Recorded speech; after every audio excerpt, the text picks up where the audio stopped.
تو رسول اللہ صلی اللہ علیہ وسلم نے فرمایا العلماء ورثۃ الانبیاء، سارے علماء یہ انبیاء کے وارث ہیں، عالم تمہیں بتائے گا کون سنی ہے کون غیر سنی ہے، اور اسی سے دین کی حفاظت ہے، اسی سے دین کی حفاظت ہوگی۔ آج جو ہے قرآن اور حدیث کی روشنی میں، علم کی روشنی میں جو مخالفت کی جا رہی ہے، مسلک اعلیٰ حضرت کیا ہے؟ قرآن اور حدیث کی سچی تعلیمات کا نام مسلک اعلیٰ حضرت۔ تو آج جو یہ کہا گیا کہ مسلک اعلیٰ حضرت والے نہیں ہے، مطلب یہ ہوا کہ یہ قرآن اور حدیث کی سچی تعلیمات پر نہیں ہے۔ تو یہ جو کہا جا رہا ہے کہ مسلک اعلیٰ حضرت والے نہیں ہے، یہ ویسے ہی نہیں کہا گیا کہ کوئی دشمنی تھی، کوئی زمین جائیداد کا جھگڑا تھا، یا کوئی کسی کی جو ہے معاذ اللہ رشتہ داری وغیرہ تھی اور اس رشتہ داری میں کچھ چپتلس ہو گئی، کچھ پیسوں کا لین دین تھا اور اس پیسے کے لین دین میں بات انبن ہو گئی۔ یہ علم کی بنیادوں پر، دلائل کی بنیادوں پر کہا جا رہا ہے۔ میں پہلے آپ کو بتا دوں کوئی بات کہنے سے پہلے کہ اسی ممبئی میں دعوت اسلامی کی ابتدا ہوئی تھی، اور اسماعیل حبیب مسجد میں مولانا شاکر صاحب ہرے صافے کے ساتھ پاکستانی تحریک دعوت اسلامی کا کام کیا کرتے تھے۔ یہ دعوت اسلامی اسماعیل حبیب مسجد سے باہر نہیں نکلی، اور یہ لوگ ابھی کلیان بھی نہیں پہنچے تھے کہ ہم لوگ ناگپور سے آئے اور اسے ناگپور لے گئے۔ اور میں آپ کو بتا دوں کہ میں نے 4.5 سال تک دعوت اسلامی کا کام کیا۔ آپ کو تعجب ہوگا کہ یار یہ 4.5 سال تک کام کر رہا ہے، تو ہو سکتا ہے کہ اس کو کچھ تنخواہ نہیں ملی ہوگی یا کچھ پیسوں کا معاملہ رہا ہوگا۔ رب تعالیٰ کا فضل و کرم ہے، میں مسجد میں اتنے علماء کی موجودگی میں بول رہا ہوں کہ اللہ رب العزت کے فضل و کرم سے تنہا ایک شخص میں اس وقت ہندوستان میں اپنے آپ کو سمجھ رہا ہوں، یہ میرے رب کا فضل ہے۔ اور میں اپنے طور پر میں اللہ کی قسم کھا کر اس مسجد میں کہتا ہوں کہ دعوت اسلامی کا مجھ پر احسان نہیں ہے، بلکہ اس وقت دعوت اسلامی پر میرا احسان ہے جب ناگپور میں کوئی نہیں جانتا تھا، اشرفیہ میں کوئی نہیں جانتا تھا، میرے اساتذہ اشرفیہ میں جانتے تھے، اہل ناگپور مجھے جانتے تھے، شہرت کے اعتبار سے دعوت اسلامی گمنام تھی، میرا نام تھا، لوگوں نے دعوت اسلامی کو میری وجہ سے پہچانا۔ پوچھ لیجئے اشرفیہ کے علماء سے، پوچھ لیجئے ناگپور کی عوام سے۔ اور پیسوں کی جہاں تک بات ہے تو محترم پیارے بھائیوں، پاکستان سے فیضان سنت آتی تھی یا نہیں آتی؟ تو فیضان سنت کے چند ابواب سے مخالفت کرنے کے باوجود آج بھی وہ فیضان سنت ناگپور کے مساجد میں موجود ہے، جس میں میں نے شروع کے خواب والے کاغذوں کو نکال کر پھاڑ کر پھر ممبر پر رکھا تھا جب میں دعوت اسلامی کا ہندوستان کا نائب امیر تھا مولانا شاکر کے بعد۔ 4.5 سال تک جو دعوت اسلامی کی خدمت کی، جی میں عرض کر رہا تھا کہ فیضان سنت پاکستان سے آتی تھی، اور یہاں جو ہے کوئی مکتبہ وغیرہ نہیں تھا دعوت اسلامی کا۔ وہ ایک عرفان بھائی نمک والے ہیں جو شاید آج سنی دعوت اسلامی سے منسلک ہوں گے، ان کے پاس رہا کرتی تھی، 200 روپیہ اس کا ہدیہ تھا۔ اپنے ذاتی خرچ سے میں نے وہ خواب والے حصے نکال لیے تھے، وہ نکال کر ہی رکھتا تھا مساجد میں، کیونکہ مجھے شروع سے وہ پسند نہیں تھا۔ اپنے ذاتی خرچ سے جب دعوت اسلامی کے پاس انڈیا میں کوئی رقم نہیں تھی، کوئی فنڈ نہیں تھا، یہ زکاتیں وصول نہیں کرتے تھے اور سینہ تان کر کہتے تھے کہ مولانا لوگ چندے کرتے ہیں، ہم چندہ نہیں کرتے، یہ کہا کرتے تھے۔ یہ مولانا لوگ نذرانے لیتے ہیں، ہم نذرانے نہیں لیتے،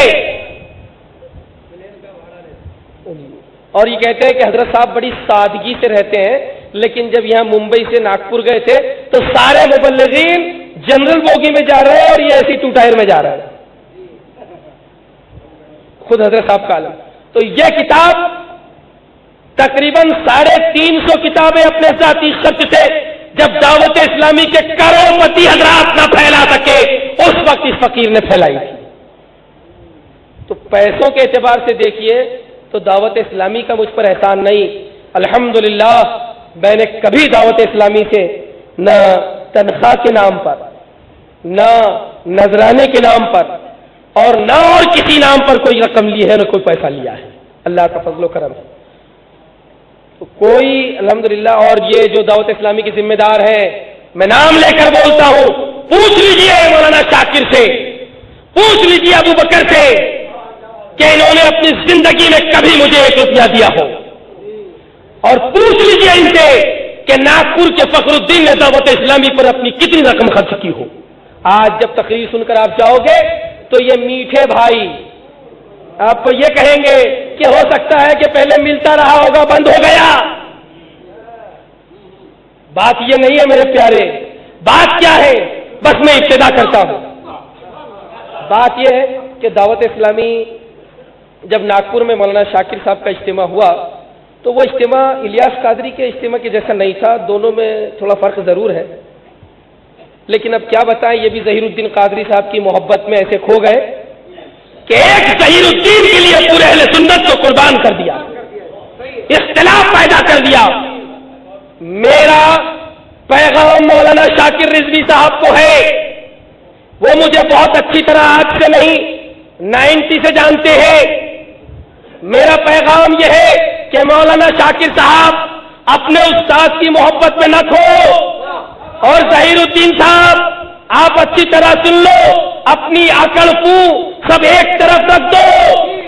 جو آپ نے یہ قانون بنایا کہ سارے مسلکی اختلافات کو بالائے طاق رکھ دیا جائے گا، یہ شریعت کی روشنی میں غلط ہے، اس پر حکم کفر ہے۔ علماء کونسل کے اس ایک دفعہ سے توبہ کر لو، رجوع کر لو، پورے ہندوستان کا اختلاف ختم ہو جائے گا، ختم ہو جائے گا۔ اور شاکر صاحب آپ سے گزارش ہے کہ آپ جو ہے ظہیر الدین صاحب اگر توبہ کرتے ہیں تو ٹھیک۔ میں نے ایک بار حضرت قاری ظہیر الدین صاحب سے بھی بات کی تھی، اب حضرت کیا کہیں، اس وقت ہم حضرت حضور دست بوسی وغیرہ سب کیا کرتے تھے۔ میں نے گفتگو کی کہ حضرت یہ جو ہے بولے یہ جو لوگ مجھ پر کفر کا فتویٰ دے رہے ہیں یہ لوگ کانگریسی مولانا ہیں، صرف کانگریس کی وجہ سے دے رہے ہیں، معاذ اللہ رب العالمین۔ ہر ایک مسلمان چاہے جس پارٹی میں ہو، وہ بھلے ہی بی جے پی میں ہو، یہ اچھی طرح جانتا ہے کہ سارے مسالک کے اختلافات کو بالائے طاق رکھنا یہ کسی پارٹی کی بات نہیں، پارٹی سے متعلق بات نہیں، یہ دین حق سے متعلق بات ہے۔ پارٹی کا کیا تعلق ہے اس میں؟ تو آپ نے دین حق کی خلاف ورزی کی تھی، بی جے پی کی خلاف ورزی نہیں کی تھی۔ آپ نے شریعت کی خلاف ورزی کی تھی، بی جے پی کی خلاف ورزی نہیں کی تھی۔ کہ کانگریسی علماء اور جنہوں نے فتوے دیے وہ ایک دو نہیں، 137 علماء کرام مفتیان اعظام ہیں جنہوں نے اس بات کے کفر ہونے پر مہر تصدیق دی ہے۔ تو میں عرض کر رہا تھا کہ جو ابتدا دلیلوں کی بنیاد پر ہے، یہ جو اختلاف ہمارا ہے اور یہ اختلاف کو بتانا انتہائی ضروری ہے۔ 15 دن ہوئے دعوت اسلامی کو، صرف 15 دن۔ تیسرا یا چوتھا اجتماع تھا، ہر سنیچر کو بعد نماز عشاء اجتماع ہوا کرتا تھا۔ ابتدا ہوئی، ایک دو ویسے ہی اجتماع ہو گئے، لیکن 2 اجتماع کے بعد میں تیسرا یا چوتھا اجتماع تھا۔ کچھ الیاس قادری صاحب کے انتہائی عقیدت مند حضرات نے ایک نعت خواں کو ایک نعت سکھائی تھی، وہ تنہائی میں سکھا دی اس کو۔ ان لوگوں کے طریقے کیا ہوتے ہیں کہ دسترخوان بچھاتے ہیں، تندوری چکن، بریانی اور بٹر روسٹ، یہ وہ پورا دسترخوان سجا ہوتا ہے، اور اس کے بعد لاتے ہیں۔ حضرت دیکھیے کتنا کام ہو رہا ہے۔ صاحب ہاں واقعی کام ہو رہا ہے۔ وہ بیچارہ نعت کا عوام میں سے غریب آدمی، لیکن آواز اچھی تھی اس کی، تو اس کو انہوں نے ایک نعت سکھائی، اور وہ نعت میری موجودگی میں امیر ہوں، وہ نعت خواں نے پڑھنا شروع کیا۔ مجھے نہیں معلوم کس نے لکھی، اس نے پڑھنا شروع کیا۔ سب جانتے ہوں گے، اور جو پرانے دعوت اسلامی کی نعتیں سن چکے ہوں گے انہوں نے بھی سنی ہوگی، عرش اولا سے اعلیٰ میٹھے نبی کا روضہ۔ اب اس نے جیسے ہی پڑھنا شروع کیا، عرش اولا سے اعلیٰ میٹھے نبی کا روضہ، عرش اولا سے، میٹھے نبی مت بولو، پیارے نبی بولو۔ تو وہ تو بیچارہ ہمارے ماتحت تھا، اب اس نے پیارے نبی پڑھنا شروع کر دیا۔ اب وہ پوری نعت ہو گئی، اجتماع ختم ہو گیا، جو ذمہ دار صاحب تھے ناگپور کے، انہوں نے گھر پر بلایا، ارے حضرت صاحب سے زیادہ آپ عقل مند ہو گئے۔ میں کہا عقل مندی کی بات نہیں ہے، مجھ کو اپنے نبی کے تعلق سے میٹھا نبی بولنا پسند نہیں آتا، میں اپنی موجودگی میں نہیں بولنے دوں۔ تو بولے آپ حضرت مفتی عبدالحلیم صاحب سے پوچھ لیجئے۔ میں کہا میں ان سے پوچھنے نہیں جاؤں گا، مجھے ان کا مزاج معلوم تھا۔ ہاں تو وہ جو ہے میں ان کے پاس پوچھنے نہیں جاؤں گا، ان کو بات سمجھ میں نہیں آ رہی تھی، تو میں نے گفتگو کے دوران غلام یاسین کو کہا اے میٹھے بھائی، چہرہ اتر گیا اور گھور کر دیکھنے لگے میٹھے بھائی، میں نے 2 بار کہا تو میں نے کہا کہ جب تجھے اپنا میٹھا بھائی بولنا پسند نہیں تو تو اپنے نبی کو میٹھا نبی کیوں بولتا؟ یا رسول اللہ، اپنے نبی کو میٹھا نبی، اعلیٰ حضرت اعلیٰ۔ دیکھیے اس سلسلے میں ایک بات، کچھ لوگوں کو اس میں شبہ ہوتا ہے، اور یہ شبہ بہت سارے مفتیوں کو بھی ہوا کہ نہیں وہ میٹھی نگاہ والا۔ تو یہ میٹھی نگاہ، یہ ساحل صاحب بھی موجود ہے ماشاءاللہ، مجھ سے زیادہ تو یہ لوگ جانتے ہوں گے، یہ اردو کا محاورہ ہے میٹھی نگاہ، اس کا مطلب دوسرا غلط نہیں نکلتا، لیکن کسی ذات کو میٹھا کہا جائے تو اس کے کئی غلط معنی نکلتے ہیں۔ جب رائنس کہنے سے روک دیا گیا تو اس نے بتا دیا کہ جس کے ایک نہیں 4 معنی غلط نکلتے ہو وہ لفظ نبی کے لیے بولنا جائز نہیں ہے۔ نہیں وہ میٹھی نگاہ اعلیٰ حضرت کا جو ہے، اعلیٰ حضرت کا جو شعر ہے وہ ذات کے تعلق سے نہیں ہے بلکہ ایک اردو کا محاورہ ہے، اور جب کسی ذات کے تعلق سے بولا جائے تو معنی غلط نکلتے ہیں۔ آپ حیدرآباد میں کبھی میٹھا بول دیجئے، اتنی ہنسی اڑتی ہے ان میٹھے بھائیوں کی، کل سے آپ بھی بولیں گے، کوئی دکھے السلام علیکم میٹھے بھائی، پھر دیکھیے چہرہ کیسے بگڑتا ہے۔ تو میٹھے بھائی، ایک کتاب ہمارے ایک دوست نے ترتیب دی تھی، مشینی نماز، مائک پر نماز نہیں ہوتی اس کے متعلق سے، اور اس میں 2-3 جگہ لکھ لیا میٹھے بھائی لکھ دیا۔ تو ایک اچھے خاصے آپ کے یہاں کے مبلغ شبیر بھائی وہاں آئے تھے ناگپور، اور وہ کہنے لگے یار آپ نے یہ میٹھے بھائی کیوں لکھ دیا؟ میں بھی موجود تھا تو میں نے ان سے کہا کہ جناب جب آپ کو اپنے لیے لفظ میٹھا بھائی پسند نہیں ہے اور اچھا نہیں لگ رہا ہے اور طنز لگتا ہے، اس میں برائی لگتی ہے، اس میں توہین لگتی ہے، تو یہی لفظ ذات کے تعلق سے اپنے نبی کے لیے کیوں پکارتے ہو؟ اچھا پھر یہ ہے، یہ بات تو ایسی ہوئی کہ جو نبی پاک رحمت عالم صلی اللہ علیہ وسلم کے تعلق سے تھی۔ میں بیچ میں کچھ ایسی باتیں بھی آپ کے سامنے عرض کروں گا کہ جس میں کوئی بہت بڑا حکم تو نہیں، ابھی تو ان کے اوپر گمراہیت کا حکم ہے۔ الیاس قادری کھلا گمراہ ہے، اور گمراہی کی کیا وجہ ہے؟ الیاس مولانا الیاس اتار، ہاں قادری گمراہ، ہاں تو وہ قادری، حضرت نے بڑی پیاری بات فرما دی، سبحان اللہ، اللہ تعالیٰ خوب عمر دراز فرمائے آپ کی، واہ واہ، حضرت جو ہے رہنمائی فرمائی انہوں نے، کیا پر قادری گمراہ نہیں ہوتا؟ قادری، لیکن وہ تو قادری لکھتا تھا۔ بات یہ ہے کہ جب تک اویس ان کی مریدی میں رہا، اویس قادری، تو پہلے اچھی طرح ہم کو معلوم ہے ناگپور میں 2 بار آئے، میرے گھر بھی آئے، ساتھ میں ہم لوگوں نے کھانا بھی کھایا، تو ابتدا میں وہ الیاس قادری بولتے تھے، اویس قادری بولتے تھے، اور آخر میں جب وہ الگ نہیں ہوئے تھے، الیاس قادری سے بدزن نہیں ہوئے تھے، اپنے آپ کو وہ اتاری لکھنے لگ گئے۔ خود ان کا بیٹا جس کا نام احمد رضا ہے، یہ اپنے آپ کو قادری لکھتے تھے، اور بعد میں قادری ہٹا دیا، اتاری لکھنا شروع کر دیا، تو قادری گمراہ نہیں ہوا، اس نے قادری نسبت کو چھوڑ دیا تو گمراہ ہوا، اس نے قادری نسبت کو چھوڑ دیا، نسبت قادری کو چھوڑ دیا، تب گمراہ ہوا ہے۔ صحیح فرمایا، قادری گمراہ نہیں ہوتا۔ نسبت قادری کو چھوڑ دیا، قادری گمراہ نہیں ہوا ہے۔ اور آپ پوچھیں گمراہی کی کیا وجہ ہے؟ اپنے لوگوں کو آپ گمراہ بولتے جاؤ گے تو کس کس کو کاٹو گے؟ کس کس کو کاٹو گے؟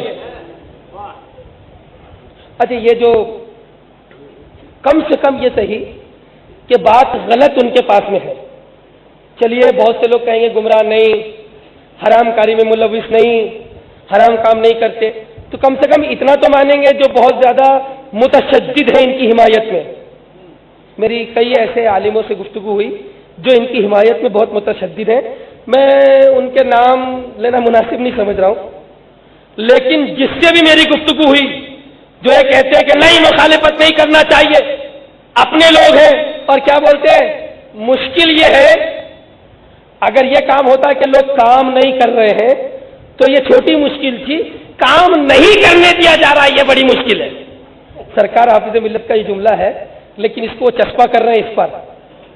ارے اگر کسی مولانا کا مولانا سے مال و دولت اور پیسے کا جھگڑا ہو تو ہو سکتا ہے یہ بات فٹ ہو جائے، مدرسے کی بنیاد سنگ بنیاد وغیرہ کا مسئلہ ہو، تنخواہ کے کم زیادہ ہونے کا مسئلہ ہو تو ہو سکتا ہے یہ بات فٹ ہو جائے، لیکن جہاں مخالفت قرآن و حدیث کی سچی بنیادوں پر ہوتی ہے وہاں کے لیے جملہ نہیں بلکہ حق حق ہوتا ہے، باطل باطل ہوا کرتا ہے، حق حق ہوتا ہے اور باطل باطل ہوا کرتا ہے۔